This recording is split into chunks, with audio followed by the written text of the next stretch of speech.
பரிசுத்த நாமத்துக்கு மகிமை உண்டாவதாக. இந்த புதிய நாளை தேவனுடைய கரத்திலிருந்து நாம் ஒவ்வொருவரும் பெற்று தேவன் பேச, நாம் பேச, தேவன் சொல்ல ஆகும், தேவன் கட்டளையிட நிற்கும், தேவனுக்கு சித்தமானபடி எல்லாம் செய்து கொண்டு வருகிற சர்வ வல்லமையுள்ள தேவன் நம்மோடு இருக்கிறார். நாம் தேவனோடு இருக்கிறோம்.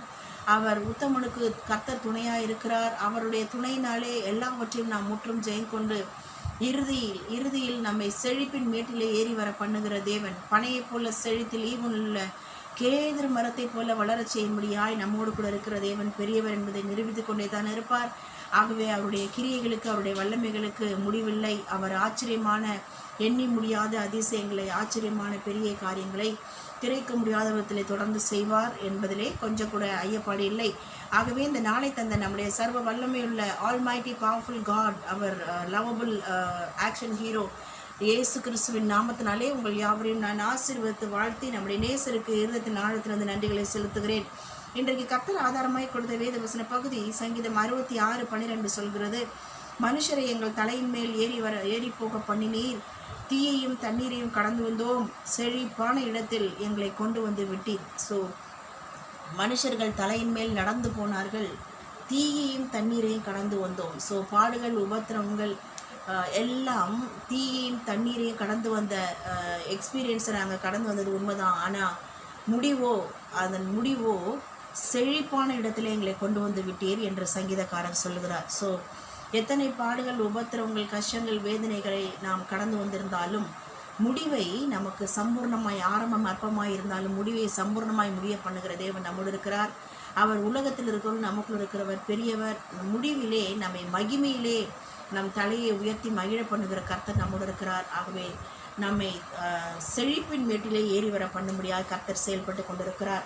So how our Lord is keep on working for us to make us to come into the prospering place in the higher level of all kinds of painless blessings we are receiving என்பதை தான் இன்றைக்கு பார்க்க இருக்கிறோம். Number 1, எப்படி நம்மை கர்த்தர் bringing us to the prospering position, அதாவது நம்மளை எப்படி செழிப்பான இடத்துல கொண்டு வந்து விடுகிறார் என்பதை பார்க்கும்போது, நம்பர் 1, தேவனுடைய செய்கைகளை வந்து பாருங்கள். அவர் மனுபுத்திரரில் நடப்பிக்கும் கிரியைகளில் பயங்கரமான ஆச்சரியமான கிரியைகளை நடப்பித்து கொண்டிருக்கிறார். தேவனுடைய கிரியைகளை வந்து பாருங்கள் என்று சொல்லத்தக்க அளவுக்கு ஆச்சரியமான பயங்கரமான கிரியைகளை நடப்பிக்கிற தேவன் நடத்தி நம்மை செழிப்பானத்தில் கொண்டு வந்து விடுகிறார்.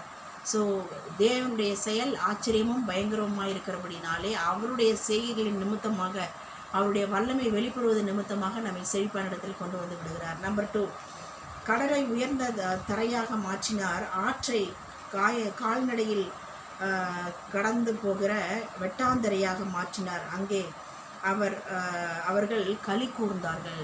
ஸோ கடலை வெட்டாந்தரையாக மாற்றி அதில் நடந்து போகும்படியாய் ஒரு பாதையை கர்த்தர் உண்டு பண்ணி செங்கடலிலே இஸ்ரவேல் ஜனங்களை வெட்டாந்தரையாக்கி செங்கடலை 2 பிளந்து நடக்க செய்தார்.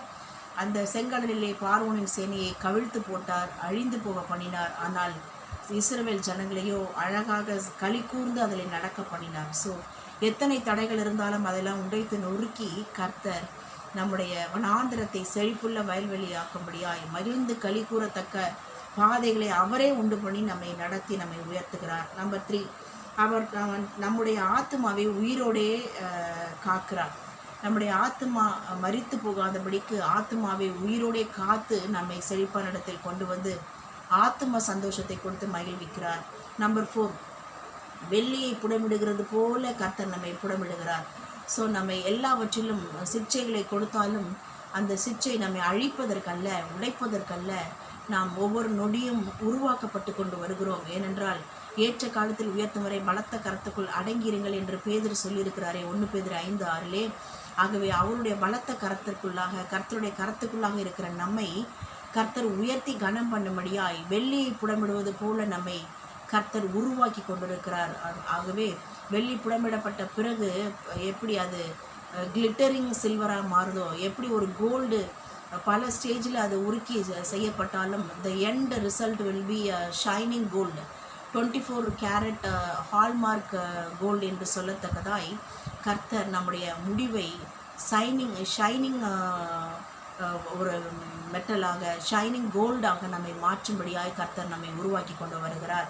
ஸோ நம்மை உருவாக்கி எல்லாவற்றிலும் நம்மை ப்ரிப்பேர் பண்ணி நம்முடைய எண்ட் ரிசல்ட்டை செழிப்பான இடத்திலே நாம் கால்கள் நிற்கும்படியாய், நாம் செழிப்பின் மேல் செழிப்பை பெற்று மகிழும்படியாய் கர்த்தர் செயல்பட்டு கொண்டிருக்கிறார். நம்பர் 5, அதாவது நம்முடைய ஜபத்தை தள்ளாமலும் நம்மேல் கர்த்தர் பாராட்டின கிருபையை நம்மை விட்டு எடுக்காமலும் அந்த கிருபை நம்மை விட்டு விலகாமலும் இருக்க செய்து நாம் தேவனுக்கு மகிமையும் ஸ்தோத்திரத்தையும் கனத்தையும் செலுத்தும்படியாய் நம் ஜபங்களெல்லாம் அவர் கேட்கிறார். அது மாத்திரமல்ல, அவர் நம்மேல் பாராட்டின புதிய கிருபைகளை நம்மை விட்டு விலகாமல் இருக்க செய்து சொல்லப்பட்டிருக்கிறது ஏசாயாவில், மலைகள் விலகினாலும் பர்வதங்கள் நிலை பெயர்ந்தாலும் தேவனுடைய சமாதானத்தின் உடன்படிக்கையும் அவருடைய கிருபை நம்மை விட்டு விலகாமல் இருக்கும், நம்மை விட்டு நிலை பெயராமலும் இருக்கும் என்று நம்மேல் மனதுருகிற கர்த்தர் சொல்கிறார் என்று வாசிக்கிறோமே. ஆகவே தேவன் கொடுக்கிற சமாதானமும் அவர் நம்மேல் பாராட்டின கிருபையும் நம்மை விட்டு ஒன்றும் எடுத்து விட முடியாது, பிரித்து விட முடியாது, விலக்கி விட முடியாது. ஸோ அவருடைய கிருபை என்றென்றைக்கும் நமக்கு இருக்கும். நம் ஜபத்திற்கு மறுமொழி கொடுக்கிற தேவன், நம் ஜபத்தை கேட்கிறவர். சங்கீதம் 65:2 படியாக ஜபத்துக்கு மறுமொழி கொடுத்து கொண்டே இருப்பார். இப்படியாக அவர் மறுமொழி கொடுத்து அவர் நமக்காக செயல்பட்டு கொண்டிருக்கிறபடியினாலே நாம் நம்முடைய தேவனுடைய இரக்கங்களை பெற்று நம்மை ஆசீர்வதித்து நம்முடைய முகத்தை எப்பொழுதும் பிரகாசிக்க பண்ணுவது நிமித்தமாக நம்மை செழிப்பான இடத்திலே நம்மை கொண்டு வந்து விடுகிறார். ஸோ இத்தனை வழிகளிலும் அவர் செயல்பட்டு கொண்டிருக்கிறார். ஆகவே நிச்சயமாகவே எத்தனை மனுஷர்கள் என்ன கிரியைகளை நமக்கு விரோதமாய் செய்தாலும் அது ஒன்றும் வாய்க்காமலே போகும். கர்த்தரை நமக்காக யாவும் செய்து முடிப்பார். நம்முடைய end result always will be a rejoicing, glorious, victorious honor, victorious banner என்று சொல்லத்தக்கதாய் நாம் வெற்றி கொடியை நாட்டி மகிழத்தக்கதாய் நம்முடைய முடிவை கர்த்தர் முடித்து